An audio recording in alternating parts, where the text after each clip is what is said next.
Meals matter. Who we eat with, what we eat, it all matters.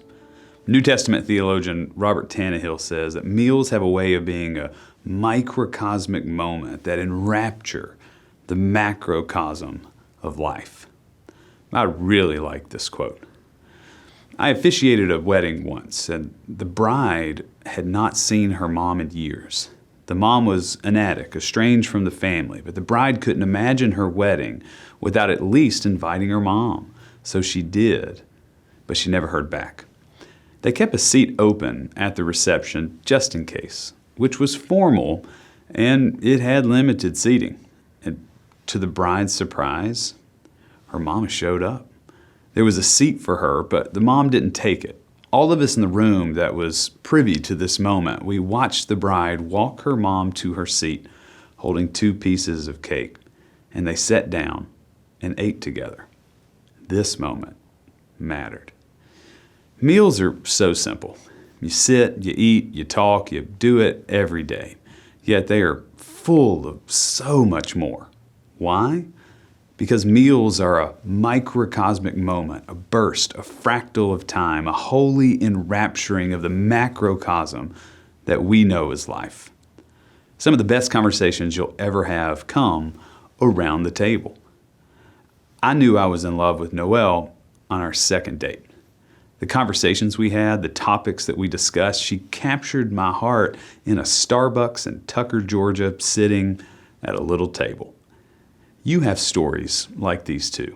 Graduation dinners or date nights, Christmas mornings, Mother's Days. These high holy meals matter, and so do the everyday, seemingly ordinary ones too. They are all microcosmic moments that enrapture the macrocosm of life. And this is so very true in the Gospel of Luke. In Luke, Jesus eats a lot, with a lot of different people. Scripture says he eats with sinners, tax collectors, disciples, women, out-of-towners, Pharisees, scribes, prostitutes, and crowds. There is no way Luke unintentionally includes all of these meal scenes with all of these types of people who Jesus eats with and what he says to them while eating is one of the most important details in all of the Bible, and it's worthy of our time to study. And this is why for the next 2 months, we're zooming in to Luke's meal scenes. They hold the magnificent and the macrocosmic truths that we all need to hear. So this sermon series, it's multi-layered, as most of ours are. The scenes themselves, that's a whole thing. Who's present and where they're situated and what they're saying to one another, it all matters. But also the conversations being had around the table and what they do for us, that matters too. So let's jump into this. Our first meal scene is in Luke 14, 1-6. We'll start with the setting. Verse 1. On one occasion, when Jesus was going to the house of a leader of the Pharisees to eat a meal on the Sabbath, they were watching him closely. So Jesus is at the house of a leader of the Pharisees. This detail matters. The Pharisees are the protectors, the police of all things religious. But it may surprise you, they're not in the Old Testament. As a matter of fact, it's very confusing as to where and when they became a thing. Most scholars believe they started as a political sect during probably the Hasmonean dynasty, but who knows? Now you may not know this though, but there are several hundred years between the Old Testament and the New Testament. Roughly 100 of those years, Israel became independently run. Now, stay with me for a minute. You may remember that Persia was in control when the Old Testament came to an end. But the Persians were destroyed by the Seleucids, which is another name for the Greeks. Think Alexander the Great. Well, the Greeks weren't as concerned with Jerusalem as everyone else was. So there was a family, the Maccabees. They led a revolt.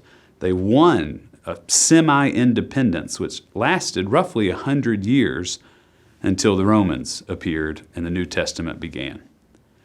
It's highly plausible, although we don't know this for sure, but it's possible that the Pharisees emerged during this 100 years of independence as a needed and valued group, a spiritual and political guide to the Maccabean kings. But who knows? It's important to note, though, the Pharisees aren't terrible people. They're most likely very kind, concerned, pious people, but they also thought that they were the keepers of all things religious, which makes them at times legalistic. Now fast forward to Jesus' day. The great Roman Empire is in full swing, and the Pharisees are still around as a religious sect. I can imagine in their minds that they're thinking, if Israel would just become more pious, more faithful, if they could return to their faithful ways, then Jerusalem would regain their independence and be God's chosen people again. All of this to say, the Pharisees have a lot of influence, and they wield it when they feel threatened. So the amount of times they seek out Jesus, try to trap Jesus, try to humiliate him, should tell us that Jesus is a threat. And yet, Jesus eats with them. He isn't afraid of the Pharisees, nor does he readily dismiss them. He works within their established system, and he casts a vision that transforms.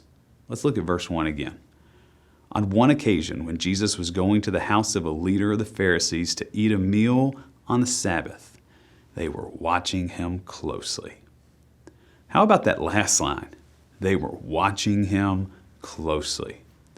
Here's a question. On what day was this meal? The Sabbath. This matters. We often think Jesus is breaking the law here, but technically he's not. The Torah never says you can't heal on the Sabbath. They didn't know they needed to be that specific when they wrote the law. What the Torah does say is you can't work on the Sabbath. But what exactly does that mean? Just like today, their laws demanded interpretation. And guess who interprets the law? Lawyers. Guess who police the religious laws? The Pharisees. Look who's at dinner. Look at the beginning of verse 3. And Jesus asked the lawyers and the Pharisees. There are lawyers and Pharisees present. You need to see this. Jesus is at a Pharisee-hosted dinner, is being interrogated on the spot about the religious law with lawyers present, and they were watching him closely. You need to know, this dinner is not civil. It's contentious. Jesus is being asked to heal on the Sabbath by those who keep watch over the Sabbath. They want to trap Jesus because he's becoming a formidable threat. Here's another question. Who else is at this party? A man with dropsy. This matters. Dropsy might not be a word that you're familiar with, but it's a disease that causes internal swelling, a retention of water, so to speak. We call it edema today. You retain water and are swollen, but you also thirst constantly. You retain water, but you're never quenched. So here's this man, clearly in pain. There's no way he made the guest list. It's like the Pharisees go out into the street, find a diseased, swollen, pitiful man, and use him as bait. At this point, you can see Jesus getting tired of this song and dance. Look at verse 3. And Jesus asked the lawyers and Pharisees, is it lawful to cure people on the Sabbath or not? It's like Jesus is saying, let's just settle this once and for all. I'm sick of the games. I'm sick of you exploiting the poor in spirit to try and trap me. Healing him isn't against the law. You know it, and I know it. Look at verse 4. But they were silent. So Jesus took him and healed him, and then sent him away. This is getting good now. The Pharisees came in hot, trying to strong-arm Jesus, embarrass him, threaten him, and now Jesus flips the power dynamic. He heals the man and then invites him to leave this sham of a party, all while silencing the room. Look at verses 5 and 6. Then he said to them, Pharisees and lawyers, if one of you has a child or an ox that has fallen into a well, will you not immediately pull it out on a Sabbath day? And they could not reply to this. That last line, and they could not reply to this. This story is not just about a man with dropsy. The Pharisees are exploiting a diseased man to trap Jesus by arguing a technicality in the law. Jesus takes their insult, flips it, heals the man, then silences the crowd. And what I want you to see is that Jesus is showing us that dropsy now acts as a metaphor. And the Pharisees have it due to their insatiable desire to control all things religious, to keep watch over the law, to make sure everyone's in their lane. And Luke sees this as a moral failing. We could say the Pharisees have a spiritual dropsy. Their moral center has become diseased and swollen. They're taking on the sin-soaked waters of jealousy, fear, antagonism, and entitlement. This is the fate of the Pharisees, which should show us when the religious become chief arbiters of what is holy or what is politically right, and they're willing to use hurting people as props to demonstrate their dominance, that's when Jesus has a problem. And you see where he stands in the argument. He breaks the law for good. One of my favorite preachers, Barbara Brown Taylor, says, "Beware of those who claim to know the mind of God and are prepared to use force if necessary to make others conform." Spirituality has never been and never will be about forcing other people in their lane. It's not about using faith to control others. Spirituality is always about changing yourself. And if it has anything to do with changing others, it's helping people experience the joy of finding new lanes, new life. But when the religious become consumed with playing the role of the chief arbiter of what is lawful or what is not, what is punishable or what is not, what is correct or what is not, what's the right lane or what's not, then it is derailed as a movement that draws others to God. And you become what becomes of the Pharisees. Do you know what does draw people to God? Being invited when you're an outcast. Being told you have a seat at the table, even when you feel like you don't belong. Not being used for someone else's gain, but seen as an equal, even when you don't have the same clout. Being healed and then told you can go, and you don't need to stick around and be under the watchful eye of the religious. And we see all of this with the man with dropsy. Remember the wedding that I was at with the mom? Before she walked in, I was told by the wedding party that if the mom did arrive, it was my job to cut her off. Don't let her get near the bride. We don't want to cause a scene. I had mentioned this to the bride prior to the ceremony, but she stopped me saying, "If my mom shows, don't stop her. I'd love to see her." Spirituality is never about keeping people in their lane. It's about freeing them to find their seat at the table. And that's exactly what happened at that wedding.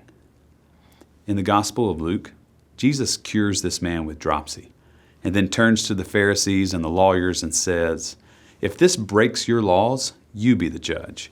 But from where I'm standing, the man I just healed isn't the only one who's sick. You carry a disease too, and it's you who need to be healed."